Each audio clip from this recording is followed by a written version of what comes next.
আজকে আমি ডাল ছাড়া পেঁয়াজু বানিয়েছি। তো কিভাবে ডাল ছাড়া পেঁয়াজু বানিয়েছি পুরোটা ভিডিও দেখলে অবশ্যই বুঝতে পারবেন।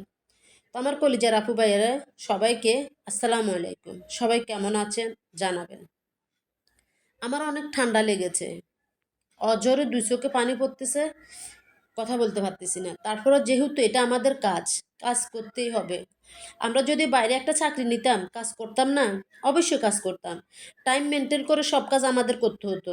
তো আমি মনে করি এটাও আমার একটা কাজ, এটাও আমাকে টাইম মেনটেন করে অবশ্যই করতে হবে। সেজন্য আমি অসুস্থ বলেন, যত যাই জামিলা বলেন, আমি সব কিছু রেখে আমি আমার ফেসবুকের কাজটা করতে সবার আগে চলে আসি। আমার হাজার অসুস্থতার মাঝেও আমি ফেসবুকে কাজ করার জন্য চলে আসি, কারণ এটা আমি ধরে নিছি এটা আমার একটা চাকরি, এটা আমার একটা ভালোবাসার একটা জায়গা। সেজন্য এটাকে আমি পিছনে ফেলে দিতে পারি না।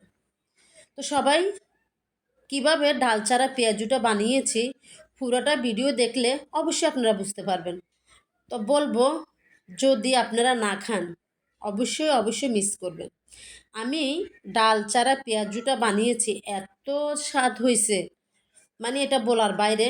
আমিও আরেকটা আপুর থেকে দেখলাম, আমিও বানিয়ে দেখি এটা কেমন হয়। দেখলাম না, আপুটা খারাপ বানায় নাই, মাশাল্লাহ অসাধারণ বানিয়েছে। তো আমিও বানিয়ে আজকে আপনাদের সাথে শেয়ার করলাম।